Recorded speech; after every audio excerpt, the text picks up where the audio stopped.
Hey everybody, it's Gypsy, and it's tea time with the Gypsy Witch. Little blessings to everyone. I have my tea here. This is my sun tea. I went through this batch so quick, which is good because being little, it's a perfect day to make sun tea. And put your tea out in the sun. Mm. Yes. So anyways, yes, and Miss Persephone back there, the goddess, my dear Diosita. Yeah, she's back there napping. Maybe she'll come join us at some point. We have a fun video today. I love this one. I've had a lot of fun with this. And you guys have too. I'm hearing from the spirit realm. It's really a great time.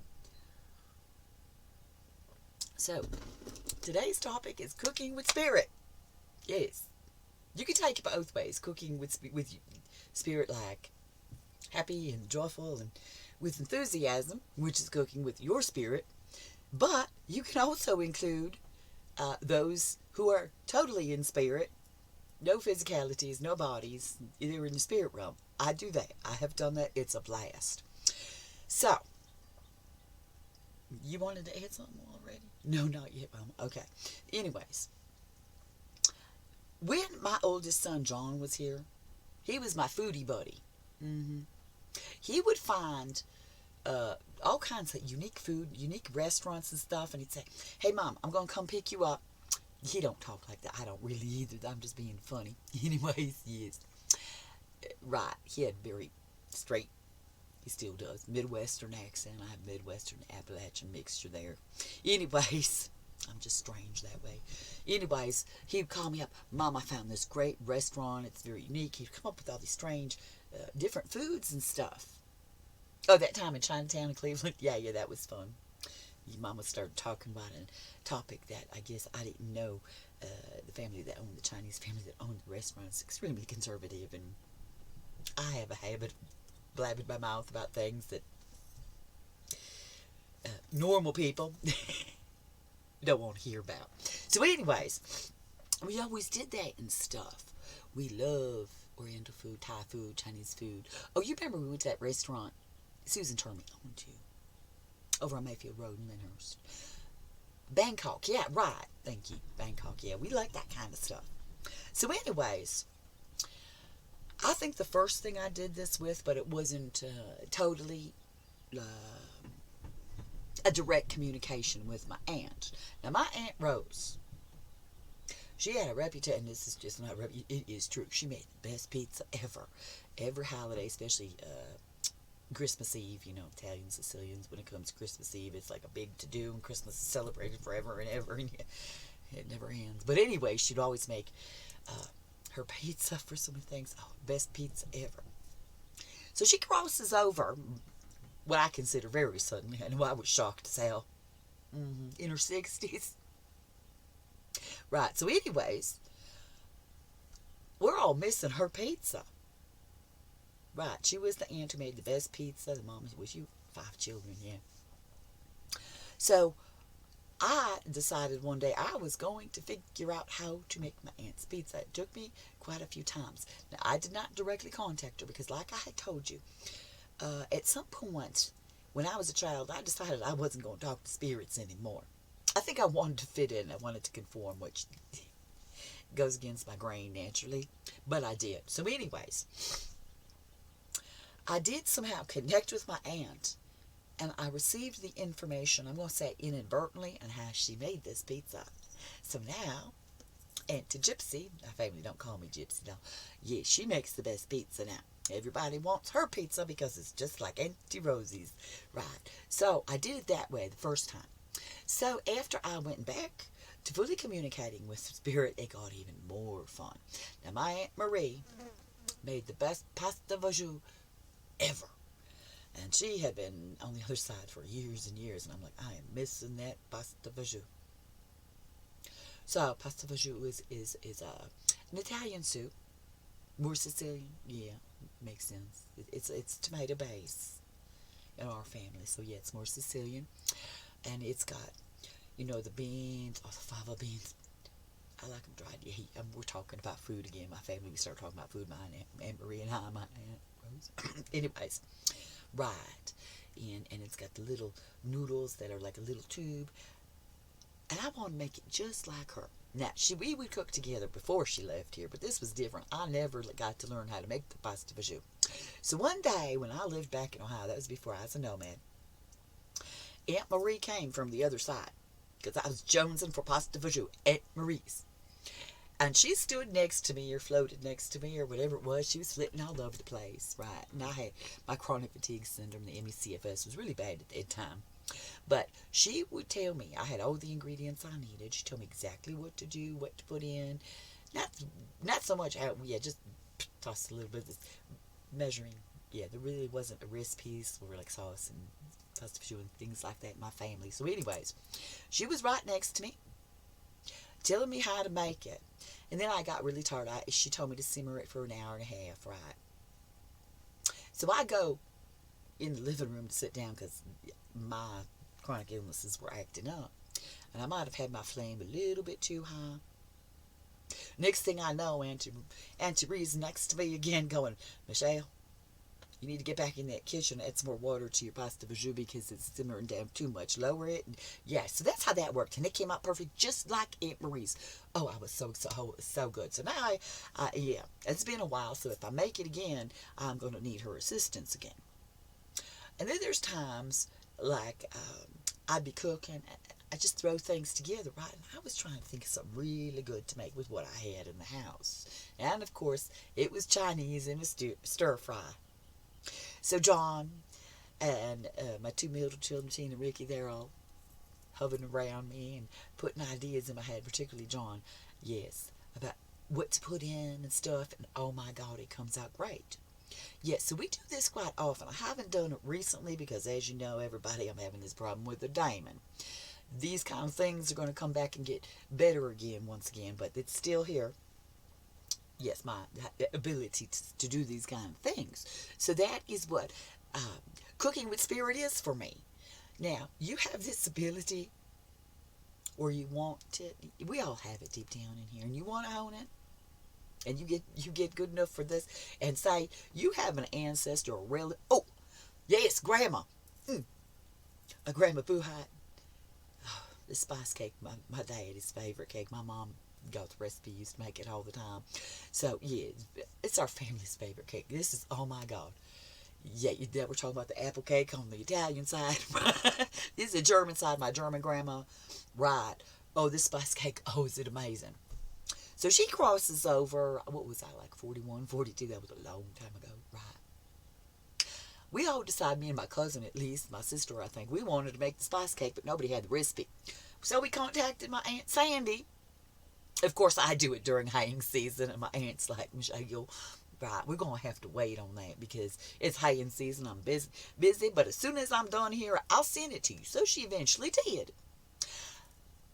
I make it, something wasn't right. It was flatter, it just heavier. It wasn't right. I'm going, what the hell is wrong with this thing? So then my cousin, she decides to make it for her dad, my dad's brother. Yeah, first my uncle complained it wasn't, you usually do it in a bump pan, but it shouldn't really make a difference. My uncle was upset it wasn't in a bump pan. He thought that was the difference, right? No, it wasn't. Something was different. It wasn't right. It wasn't heavenly like my grandma when she makes it. So my grandma and I have been talking about this, and she just told me this morning, she goes, I can't remember what it is you girls were missing from that recipe. And Sandy was missing something. It's either the baking soda, baking powder, or both. She's saying, right. So grandma and I are going to make that one day, especially probably like when my guys come to see me, like my man and my son, my daughter-in-law, because men just really love this spice cake the most. I don't know why, but yeah, and my son that's still here, 4 pregnancies, people. I only have one child here in the physical realm. With this one, he's just like my daddy. Reminds me so much of my dad. Yeah, Christian's more ornery. Yeah, but anyways, I'd make it for him. He'd love it. I tried once. It didn't come out right. He was like, eh. So, yeah, now that I got Grandma telling me what she believes was wrong, but I got to find that recipe again. I can't find it again. So we might just do it from scratch. Yes? Oh, Grandma's saying yes. So, yes, Grandma and I. That's more the way we pronounce it. This is not really my accent, Grandma. Right. Anyways, so that's how that works. So, yes. I'm asking John, is there anything else anybody wants to add in? John say, no, Mama. We all added in what we wanted to. This is John talking now. Sorry, I overrode your pronunciation. Yes. Anyways, so that is what we do. Yeah, let's talk about that. That's another topic. We'll do that another day. That's fun too. Right. So my mom and I, yes, we were foodie buddies. We go out to eat all the time. Shopping errands, yeah. We'd go, yeah. Yes, my son and I, we'd get together to do errands. You think that's not exciting, but as a mama, any time you spend with your children, especially after they become adults, is exciting. Yeah, I just call everybody. My son and I do this with my youngest who's still here. We're doing this and that. Like, it's a heavenly, like, it's a red letter day.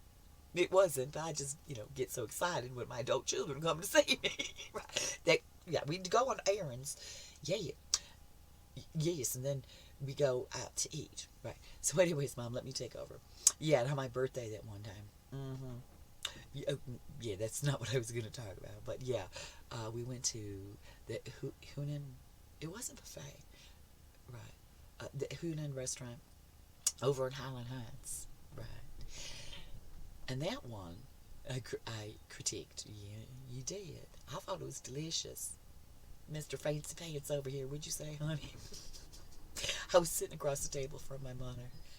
Yeah, you still in a physical body. It was wonderful. Yeah, yes.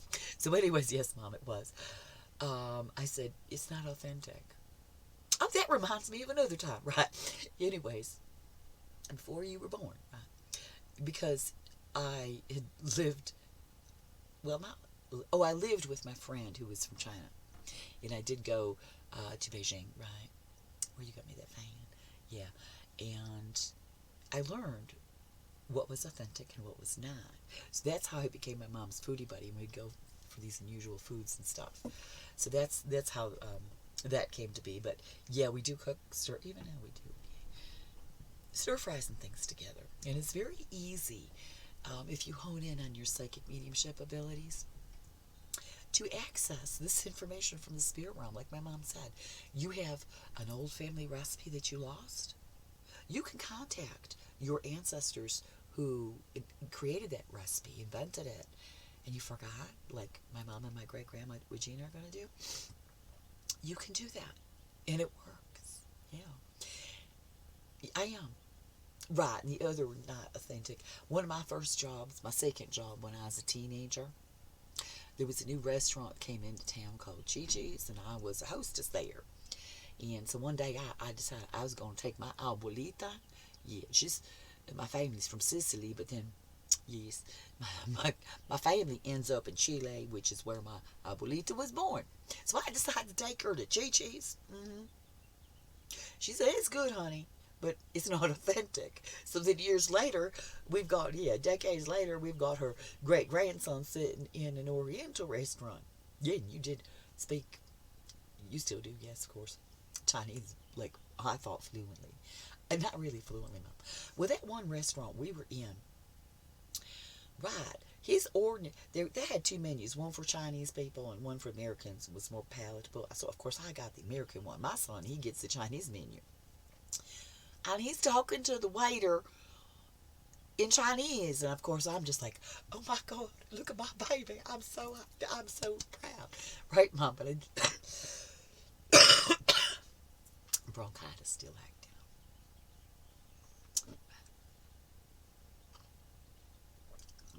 I got mint. Yes. So even though, Mom, I didn't speak fluently, but it seemed that way to you. Yeah, I'm just so proud. Yeah. So, right. That covers it all, everybody. I'm sorry, honey. Oh, you wanted to finish up? Yes, Mom, I wanted to. That covers it all, everybody. My mother's in a silly mood today. It's a bitter day today. It's still painful this morning with the diamond, but it seems bitter for some reason. Would you guys give me some kind of message when I was sleeping and inadvertently that I don't remember, but it lifted my spirit, my vibrational frequency? It may have. Okay. Yeah, it does seem like a bitter day. I'm bound and determined to be Michelle. Be Gypsy, which is a new version of Michelle. My old life is over, which is fine because I like my new life better, Sans Damon. So anyways, I'm in a much better mood today. And my bronchitis is improving. Yeah. So anyways, we're going to leave it there. Just think about that. And if you have psychic mediumship abilities, you can do these things, have fun. You don't have to just be all the time serious about, because, yeah, we joke around and stuff. I joke around with my family and friends. Yeah, my age, you have friends up there. Oh, that started as a teenager, though. Never mind. Anyways, yeah. Up in the spirit realm, you can joke around and stuff, too. It doesn't always have to be serious. Right. And you don't always have to use it for doing readings for others, like business. Yeah, now you're going to be more professional and serious. With your loved ones in the spirit realm, you can have a good time, right? Well, I don't know if I ever talked about the sets, but that's going to be another video. That was a party on both sides. It was great. So, anyways, I'm going to leave you with that. Think about doing that if you hone your abilities, or you have them enough that you could access this information and have fun cooking with your family. It's not that they help you physically, but they give you the information, right? So, blessed be, and make it a joyful one.